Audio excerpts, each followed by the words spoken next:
بعد از حمد و ثنا السلام علیکم ورحمۃ اللہ وبرکاتہ۔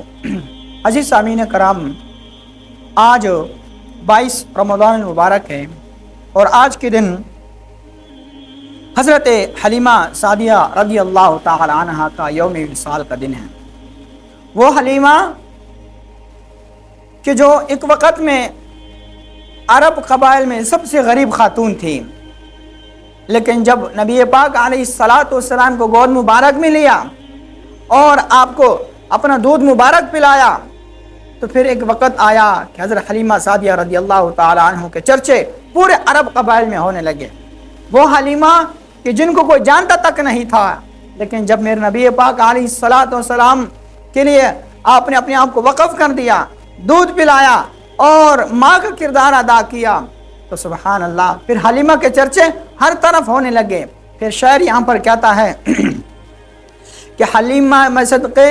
تیرے مقدرہ تو مدنی را جھولا جھولندی بھی ہوسی۔ یقیناً حلیمہ کے جو مقدر جاگے تو وہ میرے نبی پاک علیہ الصلاۃ والسلام کی وجہ سے ہی جاگے ہیں۔ حضرت اماں حلیمہ سعدیہ رضی اللہ تعالی عنہ وہ شخصیت تھی کہ جنہوں نے نبی پاک علیہ الصلاۃ والسلام کو اپنا دودھ مبارک پلایا۔ ایک مرتبہ حضرت حلیمہ سعدیہ رضی اللہ تعالی عنہ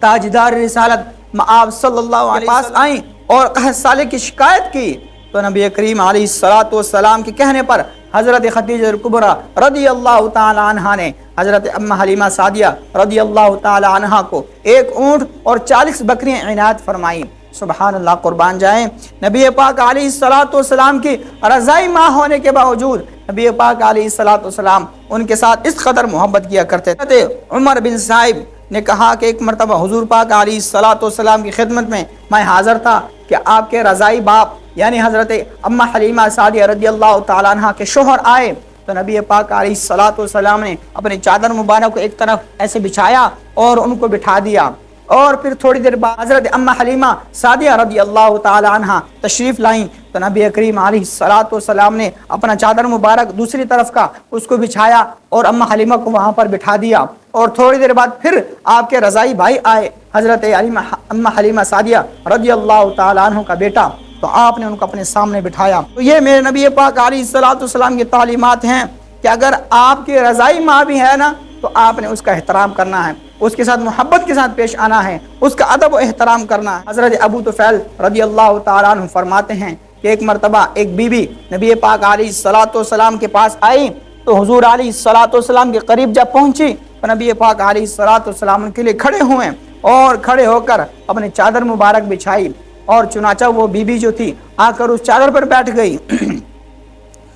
تو وہاں پر کچھ لوگ بیٹھے ہوئے تھے، انہوں نے کہا کہ یہ عورت حضرت اماں حلیمہ سعدیہ رضی اللہ تعالی عنہا ہیں کہ جنہوں نے نبی پاک علیہ الصلاۃ والسلام کو دودھ پلایا۔ امت مولانا مفتی احمد یار خان نعیمی رحمۃ اللہ علیہ فرماتے ہیں کہ حضور علیہ الصلاۃ والسلام کی یہ دونوں عمل احترام اور اظہار مسرت کو ظاہر کرتے ہیں۔ معلوم ہوا کہ قیام تعظیمی اور انسان خواہ کتنا ہی عظمت والا ہو مگر اپنے مربی کے تربیت کرنے والے کا احترام کرے۔ دیکھو یہ وہ آستانہ ہے کہ جہاں جبریل علیہ الصلاۃ والسلام آ کر تعظیم سے بیٹھتے تھے،